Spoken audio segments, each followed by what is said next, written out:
Okay, welcome back everyone to another episode of the Nuh Dry Talk. Yeah, today we have another guest, another friend, Yeah.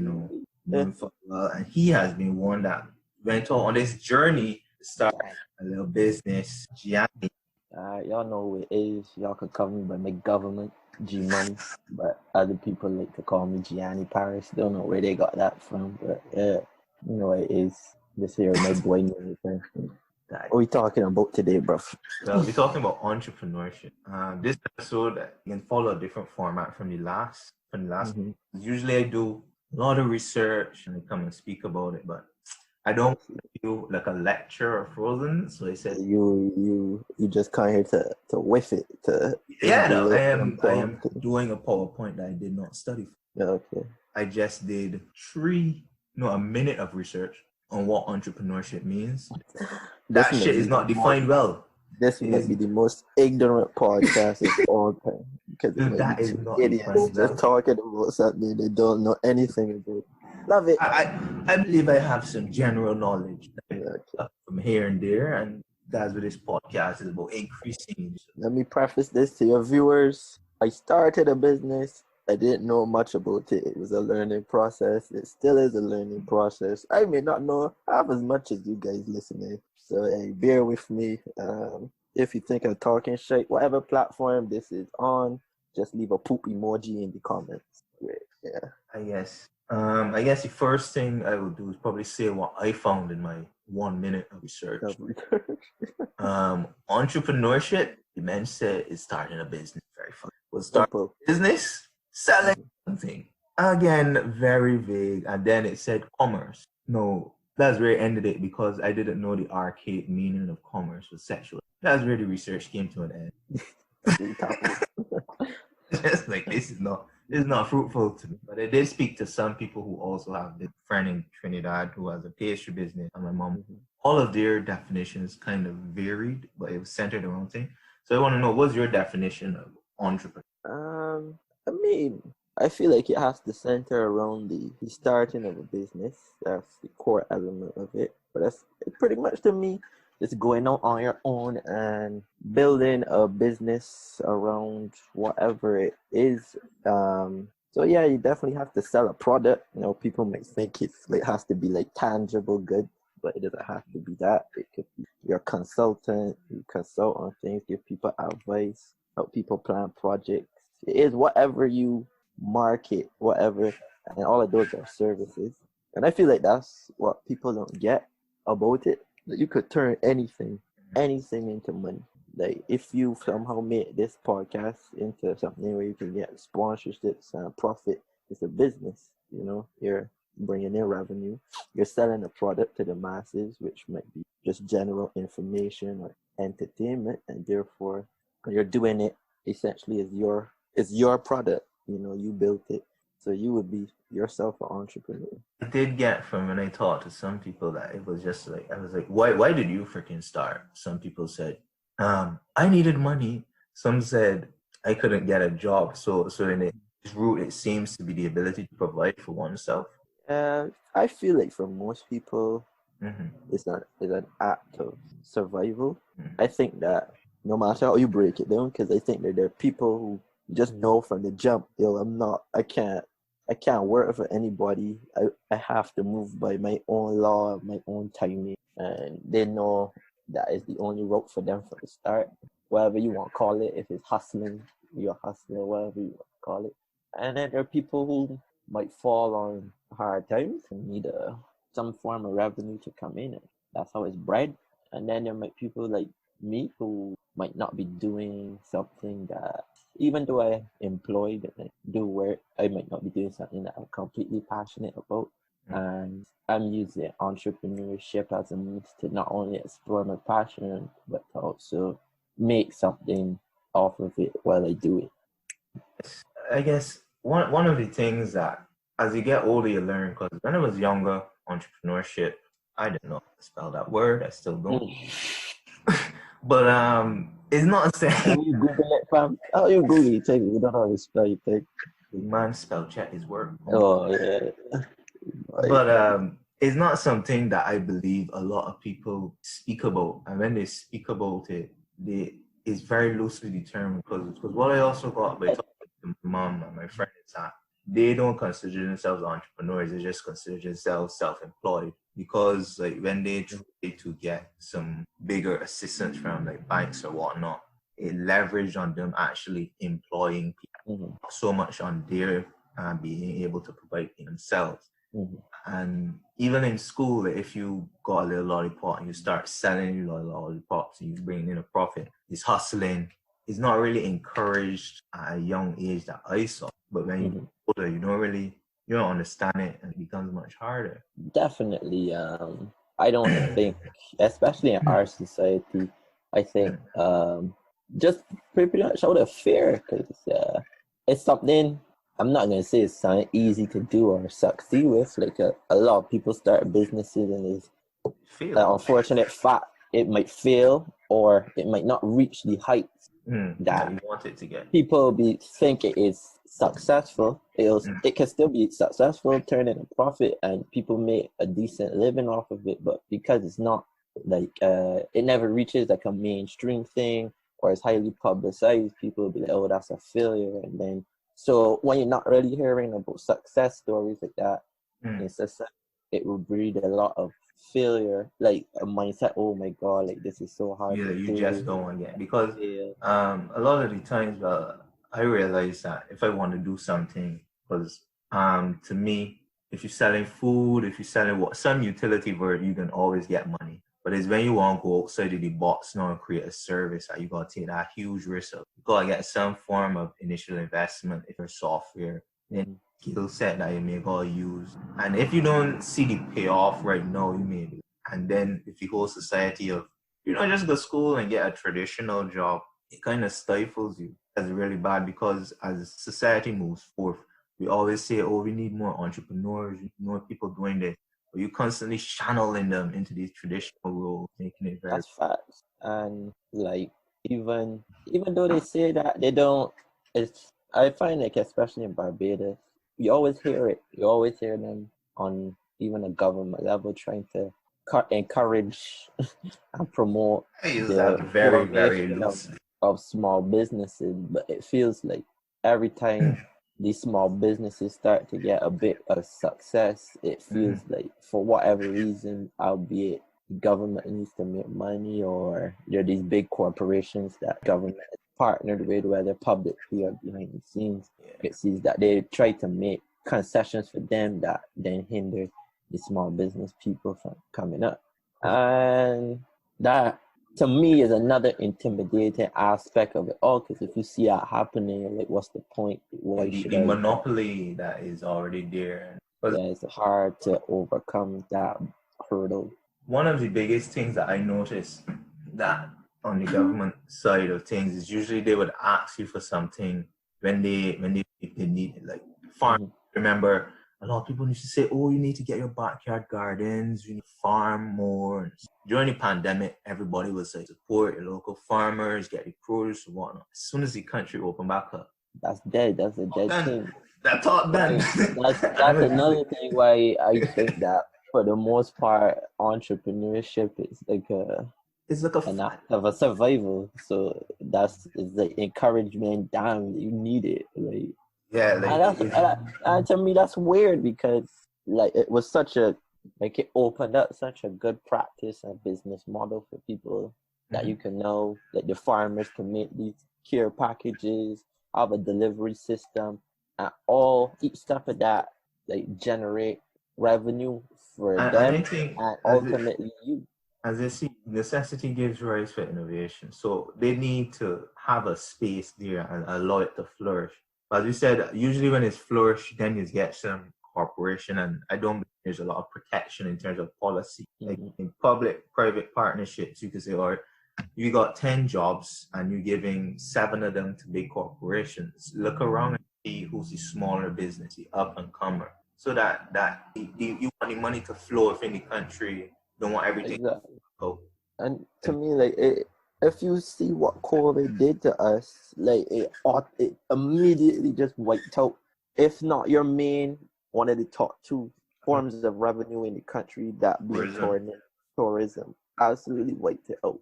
And now you had a chance to know diversified business and keep things going where you could even if you're not even able to export food because I don't think that we have enough land for agriculture to reach that point, or we don't farm in innovative ways that would allow us to reach that point. Because I was just going to say, I saw but I that although you may not have the space to say that you can produce things with the hydroponics and the exactly it's a bit far-fetched.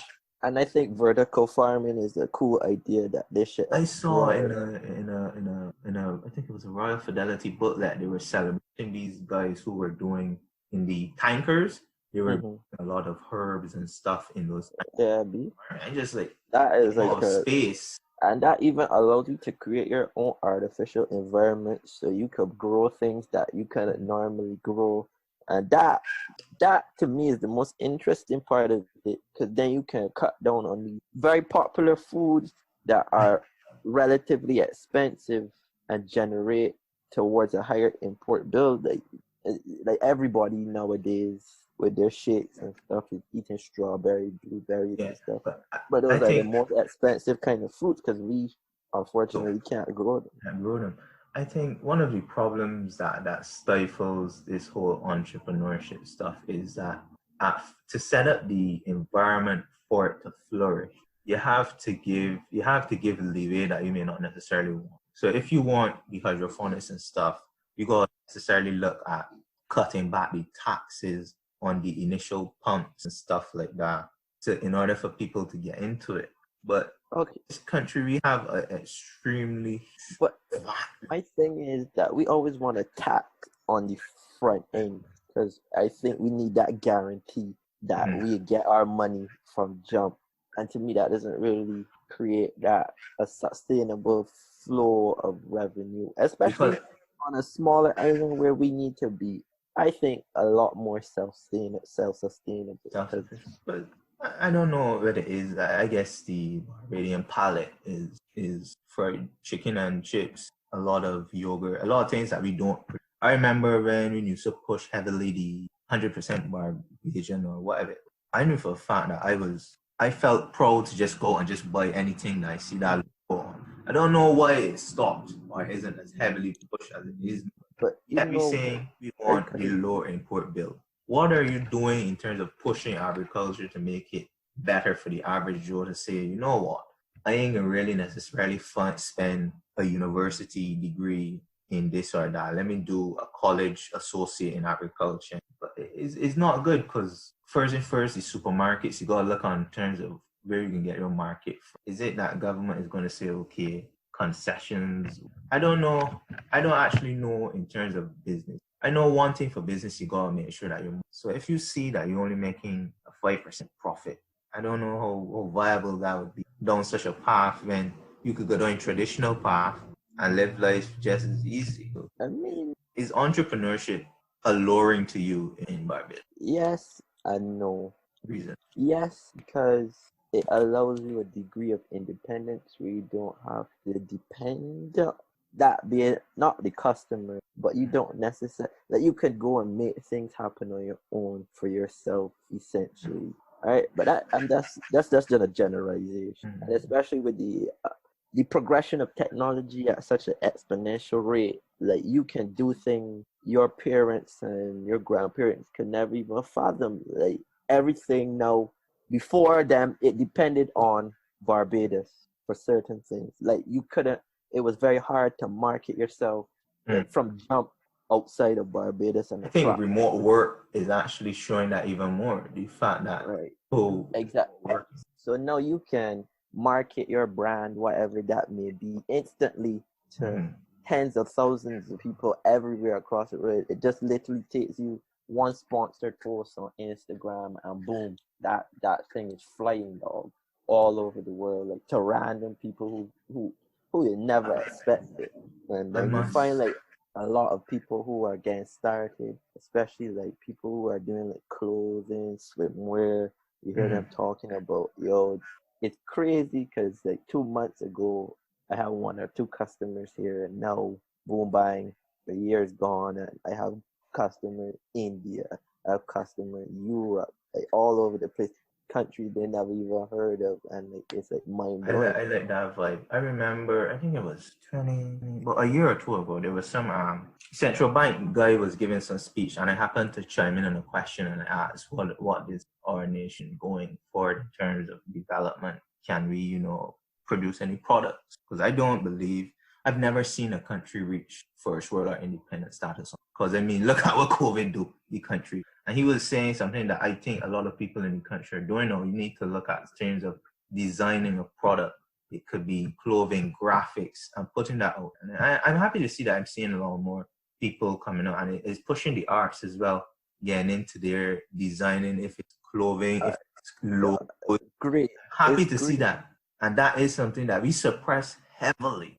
Yeah, and I don't think people understand how important, not just because I want to get into the arts, like that's my avenue that I want. I don't think that people get how big art is, because art is like, to me, every form of entertainment stems from the arts. So what are you marketing your tourism? You're marketing entertainment. That's pretty much it. You're marketing a lifestyle. Does Barbados have a logo? Does Barbados have a mascot? I don't know if we market. I assume it is our national bird, and probably because the reason I ask that is Japan has one of the most mascots in the world. They actually have a mascot that brings in $1 billion to one of their little islands. Yeah, they have mascots for like different provinces and all sorts of. I don't see me pushing that. I think we don't. I don't really think. I think you might see it, especially with our generation and the generation after us, because I think our generation now is really technologically savvy, and even without necessarily a formal education in like business and those things, like they have gotten really good at building and understanding how to build a brand and a client base. And you find like a lot of young people now are kind of, especially the ones who really have that mindset, are like coming together to build their little collectives and work. That's another thing that I believe is pushing. This is going back in the historical times, but the Industrial Revolution hasn't. Actually, let me not say little collectives. I got some knowledge from back in the day. The Industrial Revolution, that was started way back when, but they had something called where all the businessmen and the intellects, every full moon, the full moon discussion, they go and they would talk and stuff. And it is said that during one of those discussions, someone gave the blueprint for the steam engine. And it wasn't nothing by itself, but he came across some guy who was into business, and they discussed it, refined it. So sometimes we need to have a group mindset of what we want, push through. But we also need to ensure that, unfortunately, sometimes when you go and share your ideas, the people don't just go and run it else. That got the capital and run with it, because that is a scam. That's a big fear, especially when I was starting my thing, the frozen yogurt thing, which I'm not really doing it. But that was like when I was talking, because my father does a lot of work I'd done like a lot of work with all business stuff. He did consulting for finance. So when I was talking to I research all of this. I see how much they need to cost. I know what I need to fix them. Blah blah blah. I know how much capital I need. And I was like, but I'm going to need somebody to like talk to. I understand that's what you want to do, but there's a huge risk that you go and talk to somebody and they're like, yeah, we hear you, cool. We don't really think this is a viable idea. And then they just go boom bag and pick it up themselves because they're like, oh no, that was really dope. I now have the blueprint and I don't really need you. That's a problem, because I know my mom had told me, like, when she was starting off, she went to various people and associations that were designed to help this thing get off the ground. But she was like, the people was like, we don't know how that is. You may need to do this or whatnot. She left. She said like, a couple of weeks later, she went back and she saw someone else who was in the group compliant with their idea and publishing it as their own. And she was just like, nah, I can't really trust you no more. You're stealing the whole idea. And to me, that's and copyrighting a product in the early stages is It is expensive. So some that money would be better spent injecting, developing versus copywriting. That's another problem. Exactly, and the thing about it, most people when they go into entrepreneurship is not from a point of having a supreme understanding of it. It's like you fly by the scene. Like most You people don't do even know how to do a business plan, and they just have to go on Google that, and then they're like, oh, somebody tells them that they need this sort of license or to register the business name, or now they need to going through file the for process. the Myself, a friend, LLC. we learned so many different things, moving it from just a business to a corporation, so that if anything Right, wrong, people don't come at you personally. They exactly. business. And These are all and people things that and then yes, people they they would think be. that's like a super simple process, and they're like, oh, so you just go and fill out a form Even and if it's simple, the no, rate and the price tag associated. right. And they're like, and you're like, and when my father told me that, I was like, what do you mean I have to go and get a lawyer and pay them X amount of grand? And I was like, what are you I didn't even talking know you had to get a lawyer. I think about? I just hear this obscene amount. I was just was like, but boy, Yeah, he told me, I was like, what are you inspirational though. how am I supposed to do that when I'm now starting? Like, that's wild. And then you could just see how people, upon hearing all of this, is like get battered down. But I don't really feel it should be set up in that way. And I feel like there should be a base level now for young people. And you hear a lot of people with the outcry of it, maybe not here, but I feel like financial literacy is so important. I think entrepreneurship fall under that branch of education, along with knowing how to bid, Yeah. file tax, and On the previous podcast, we did talk about financial freedom and literate stuff. And I don't know, people is say, and I believe it's pretty ignorant. The government doesn't owe you. Now, why I think that's ignorant is that the basis of a government is to ensure a proper future for its people.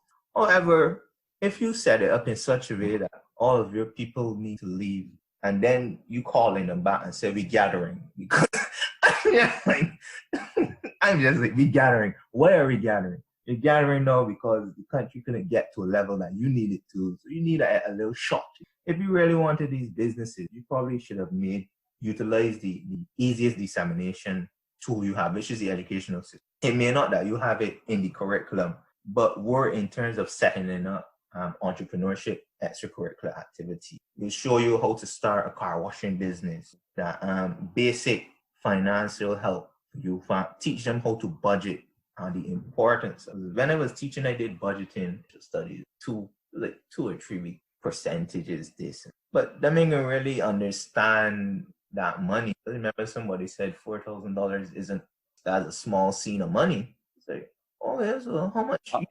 Little man. They get yourself, little man. If you want to I think it was a second farmer that told me, so I just get like, yourself, my G. You hustling. I was just like, please, boy, you don't understand the value of a dollar.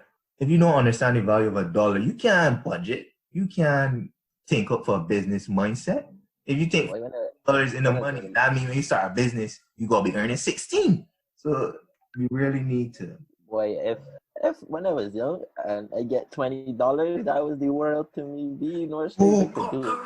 I love my say four G's is nothing. Boy, I said 4G's is nothing, and I just look at the man. Very well, very well. Do you budget for this class? They got himself still. Because I said, path, I think I gave them $4,000 to do a budget for in the assignment. The man tell me that ain't no money, chief. I said, well, we're gonna assume that people got 4,000. I tell a little man that men support a family of 6 on a lot of money. I know little money, but you get yourself. Yeah, I think that's very important for little children. Like, I wish that was not like something you had to do a particular subject that you necessarily weren't interested in, like business. Because again, if you want like more people to do it, of maybe account, like people don't really want to learn all of that, but I think that's important for like everyday life. One of my friends, he was saying what you said. No one ever taught me how to do taxes. you go through Bro, I still don't secondary even know. school, you go through university. Went through No, university, and no I'm one gonna told be, me how to do I'm, taxes. I'm gonna be real. I work for a government institution, so taxes for me is like nothing. Like all I just have to do is like, okay, yeah, that's correct. I don't have to like look. Oh, yeah.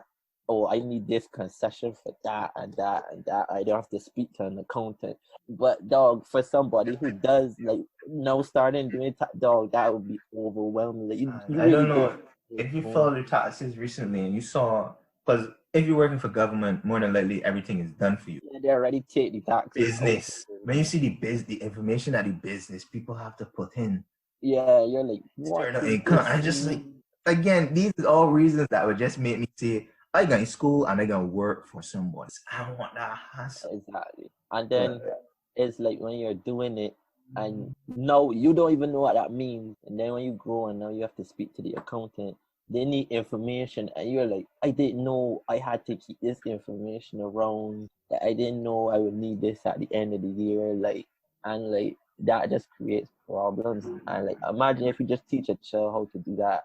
No, they're like just savvy, like it's nothing. Like things run a lot smoother. I feel like that even benefits the government because now they know what information they need. They could be prepared, and it's less of a hassle on y'all once they provide the information on their end to do certain things. And I don't feel like people look at like those things. These are life. Like they just see it as like a fad, like or they don't really see the benefit in it. But if you make people more efficient at everyday things, the country on the whole to me becomes more efficient. If I remember reading this book, Just Man in Babylon, and trying to find out how to save better.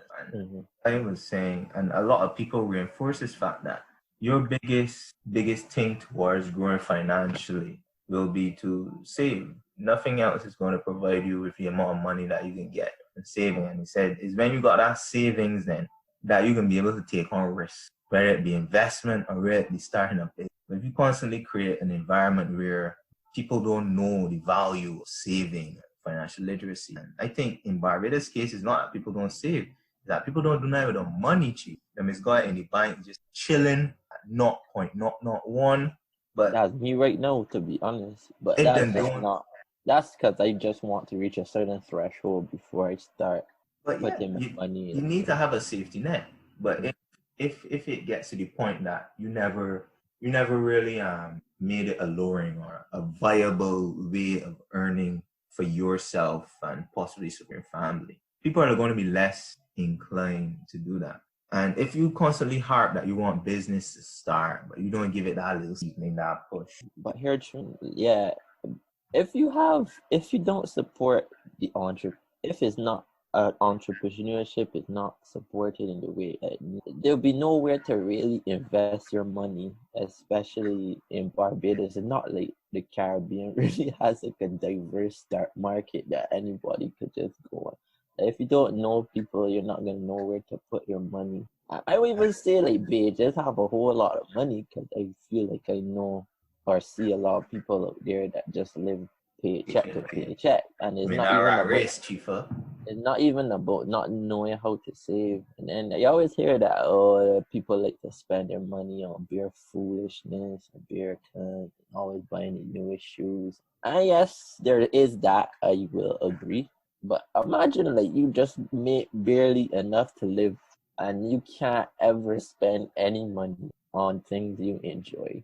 Yeah, you can't treat yourself. Yeah, from that aspect, I get it.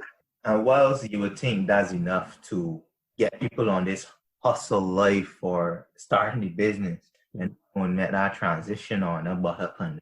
But to be honest, I don't think it's for everybody though. There has to be a certain level of discipline in it. A certain level of discipline. And I just feel like there are people out there that aren't necessarily the ones to start things, but they're very good at helping build up something and make something out of something bigger out of. Like there are people who their skill is not the creative part of it, more so like the organization of it. And you need those people. I get you.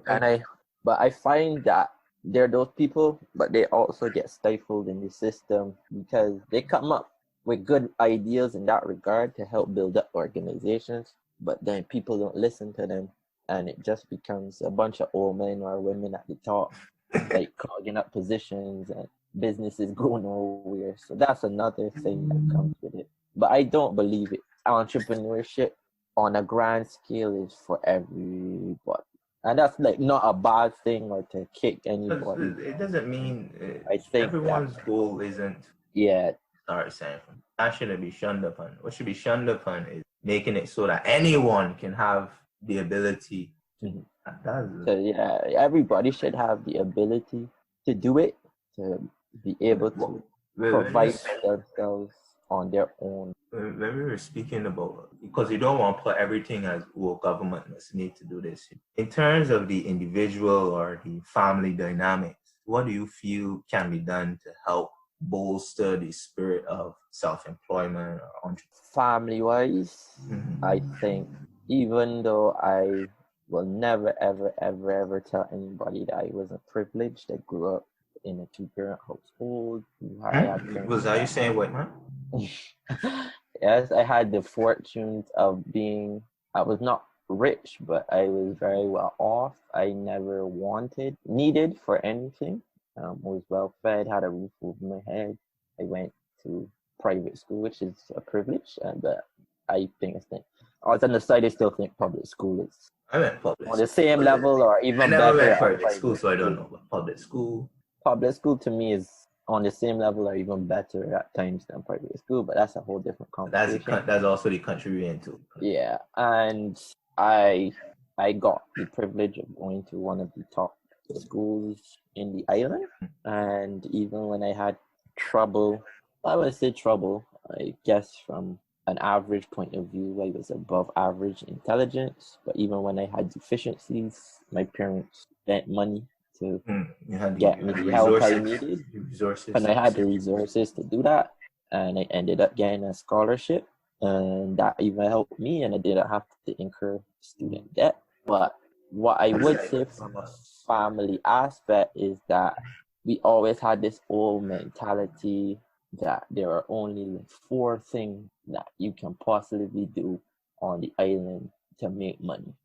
Or 5. And that would be engineer, doctor, lawyer, and accountant. Maybe if you might throw in maybe if you saw somebody with promise, you might push. Actually, no, I put that under law because people not really going into politics unless they. I would say that most of the people I heard never really went into politics without some kind of background, I guess. Yeah, politics is a background something. Yeah, but yeah, so like it was no. But I would say from my personal experience, and I guess it might have been like, I would put some of the blame on me, but I feel like that's because I didn't really know any better. Because my sister is a doctor as well, so I just saw what she saw. She did, and I mean, I always looked up to her. She was very intelligent, apple of everybody's eye. So I was like, all right, well, I got your smarts about me, so let me go do these sciences. But I mean, to me, there was always times I would pick up a pencil or draw or something, and it was never like, my parents would never like be like, oh, they would say it's good, but it's like never like push me to go and necessarily do that. Or when I got my guitar, my father was like, yeah, don't really take this musician thing. I remember when we went to that format and the musician barefoot and just about there shaking his dreads, and he said, this is what my father fears. Yeah. For sure.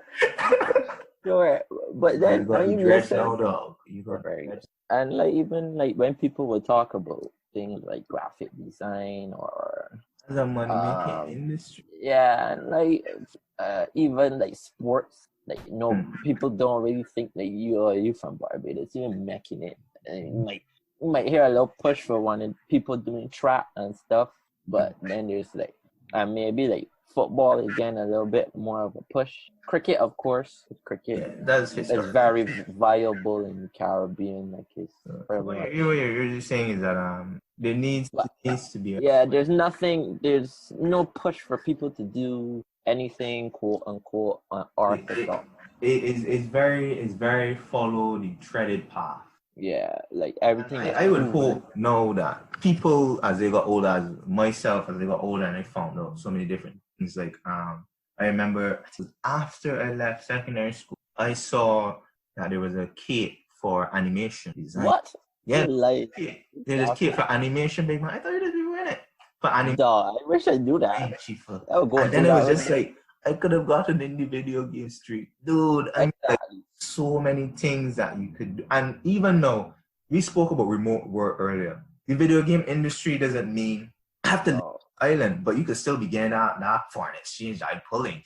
But here, we need to allow people to. We need to, as a family dynamic, when we see someone picks up a pen and draw, it doesn't mean that their math and English grades are going down. It just means, see how them further they could develop that. As a kid, you could throw it away, but give them the opportunity to go along with it. And you need to have a more open mindset because you're a lawyer, you're a doctor, don't mean that everybody in your 5 generation have to be. And I believe that our generation and younger, as we are exposed to the technology and we're building apps and stuff from younger, we're more looking out there. So once that spirit is maintained, I think the entrepreneurship mindset and the spirit will further develop. What I wouldn't want to happen though is for you to have a lot of restrictions, software, like taxes on everything up front, the gigantic fees for copywriting that people just ain't bought.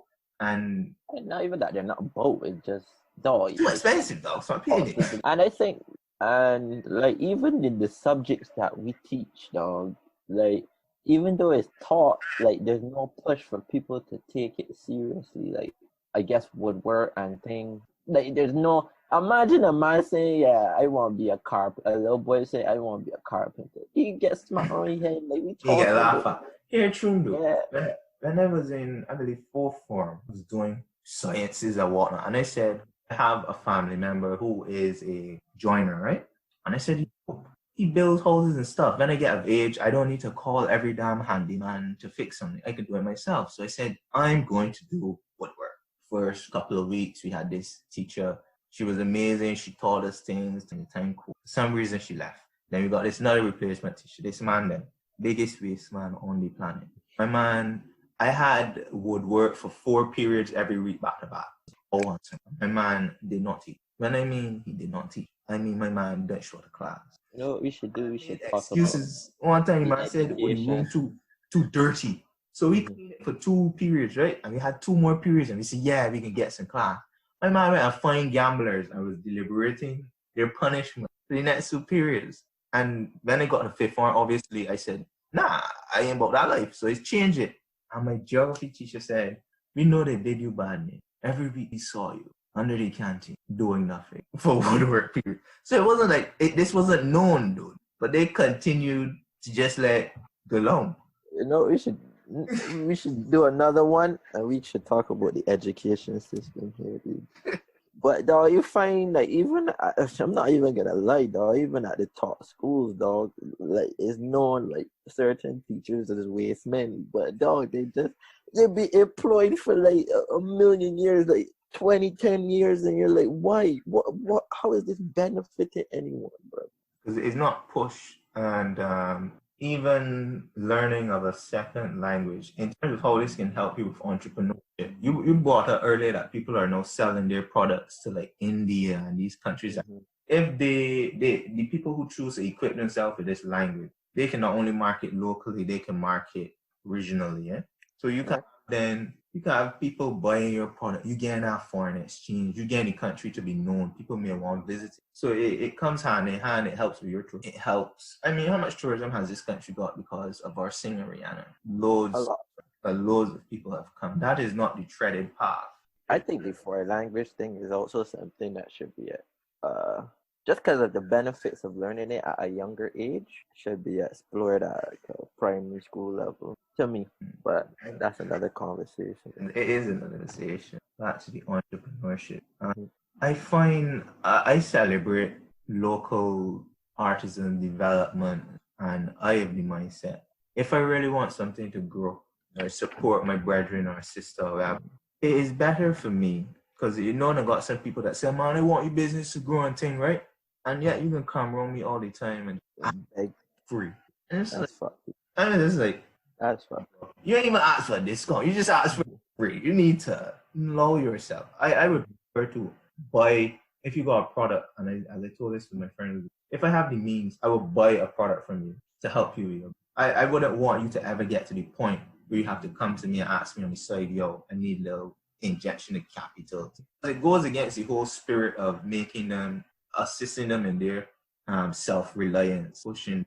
And That's true. find a lot of the cases, well, local shops and whatnot, the artisans may approach them and have problems getting in, but made in insert country here is fashioned all over the local souvenir set. Kind of confusing me here. Where's that spirit of local development, local entrepreneurship? It kind It's definitely of baffles me. Yeah, it's definitely not there on the manufacturing side. Like I think we've completely given up on there being any form of which I don't agree with. Like even if it's like a small amount, I feel like you should do it, It may even if not it's be a little large scale, but even our garment industry, I remember like for school uniforms, I don't think a lot of our school uniforms are locally formed. And I think if there's anything you should keep it saying as basic as that, but then you gotta look at the person importing the garment. I think for something essential that will always sell, I mean, there's no harm. We should you should aim that money is in the country. And it will save you the problems of people jacking up the price externally because they can do slave their local things. I'm thankful. I'm very thankful that the internet exists because it gives the young man, the young lady, the ability to see what is working out there. And on another note, well, same note as the supporting your friend's business thing, it doesn't even have to be that you buy anything from your friend nowadays, to be honest. Like, there's so many other ways that you can help your friend. Because to be honest, your friend might have a business and you might have no need for what they're selling, and that's perfectly fine. But if you come across a person that is in need of that, you should plug your friend's business, and it's social media. You could share shit. It's just so simple. You could comment under the post, like all of that. Those minute things. Like, there's so many small things that you can do to just help, and people don't realize like it's such a big deal. Like, if you have anything you want me to plug, dude, like just like no problem, dude. Like, yeah, very true. Well, also was discussing with a person, they said that they got into it because they couldn't find a job in their field. And they have this inkling to they want to experience their field. Their business is growing up, but they want to get into their field because they studied for this field. So I was wondering then, okay, so you get a job in the field. Does that mean you forego the business? Can you still sustain it? We have this model of you go to school and you do for A, B. In actuality, you just go to school to provide for yourself in the long run. So if a business can get you it, you get that added security of, I don't want 9 to 5. I want 10 to 4. Yeah, me too. And I think the young people nowadays here are doing a good job. At least the ones I see are doing a good job at it. And I just think there may just need to be a little, I guess, more space for certain things to happen. Like, we gotta create more spaces, like stuff like BMX, but maybe make it more of a specialty. Like, I don't know, have clothing fairs with local brands and like anything like that. Food fairs. There are a lot more food There are a lot of festivals food trucks stuff. in Barbados now. There are a lot of foods. I got tried. Stuff like Whirling Square, and I think things are coming along. But I also feel like people have this is a tall ask, but you still have to be kind of not unafraid, but have to be willing boldness to put yourself to start and sometimes to be the first person to do something. And I feel like a lot of people, that is what stops, like from doing stuff that would make a change, like, but it might not make a change for the best for you. Like, you may not be the one to become the millionaire off of it, unfortunately. But somebody had to do it for you. I'm not saying somebody should sacrifice themselves. You may not become a millionaire off of it. You might become the millionaire off of something else. But I would still say go ahead and do it if it makes change, and it's not something that makes you have to like put yourself in jeopardy. Not So saying risk. I would say like if you believe, if you think you can do it, I can just you think you can do it.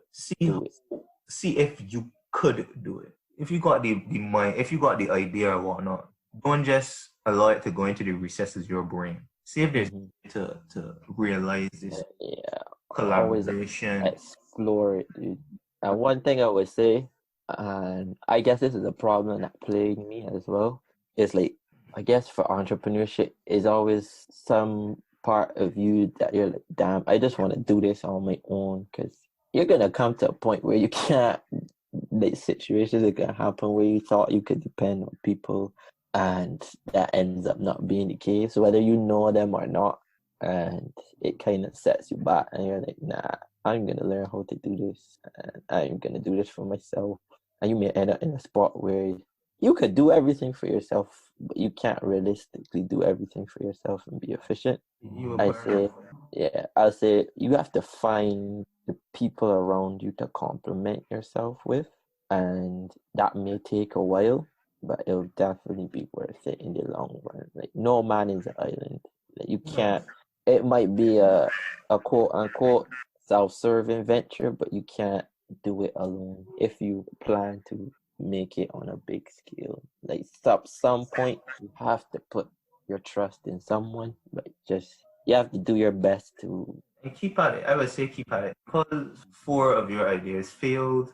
Yeah, that's another thing. That don't mean, because I remember my man Colonel Sanders got his break at retirement age, bro. And that's what I tell people a lot, though. Y'all see a lot. People like think that their life is over because they're not a millionaire by age 25, and that's just like a fault of like I guess consumer-based society. Yeah, like you see these musicians that get these breaks and start making money at a young age, or these sports people, they're making money at a super young age, and you're like, damn, like. But you realize that men who would really make it, that really make a ton of money, didn't really start making that ton of money until they were 30, 40. People made and sometimes, as you said, it may not be you that really benefits. Sometimes this is intergenerational. That these men just and y'all don't realize that they look at the for us, and it is most people don't have that.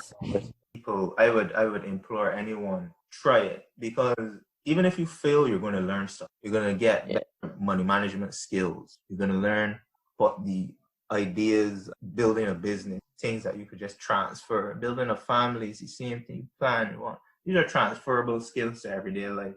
And if it is that you get these skills when you're 50, nothing stops you from implanting them on some youth that's 20 or 19. And just keep that engine going. Don't let it die out. Don't let your ideas, your dreams, and aspirations die out. You're not telling you force your child to do this. Don't stifle the spirit of developing. It helps. And always implore people, like, if you know something and you come across people that have a need for this information, whether or not you want to charge them, that's up to you.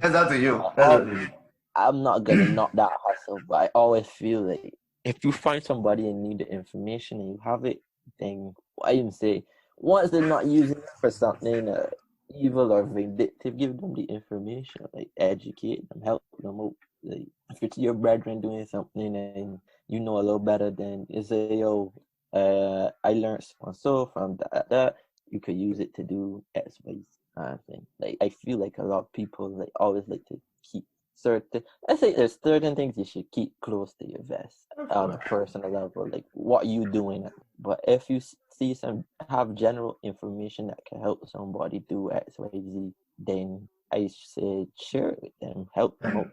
One of the That's how best you things, cultivate relationships. one of the best things I could say is if you know that your crew isn't on this entrepreneurship mind, it doesn't mean forsake your crew.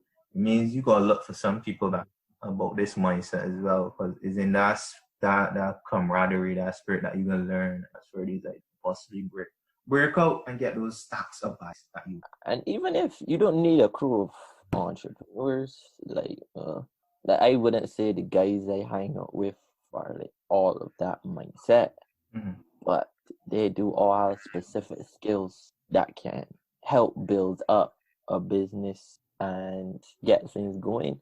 They're all very intelligent people, and yeah, like we even talk about all these things all the time. What we could do to even maybe build a brand one day. And I don't think that they are the ones that might come up with the most innovative idea, but I think they might know how to make those ideas come to life. Realization. So you don't need everybody that is a quote unquote hustler per se, but you just surround yourself with people who know how to build something up. And that's great information. We spoke about a lot of things today, innit? Entrepreneurship, school system, financial We could talk more about a lot of things. Right, so that just goes to show how intrinsic the spirit of entrepreneurship. There are many things it can be touched on, and you could realize saying it. So, any closing words, G? Hope that y'all people who are involved in entrepreneurship, thinking about it, that y'all continue to make those steps and pursue it. Don't be frightened to fail.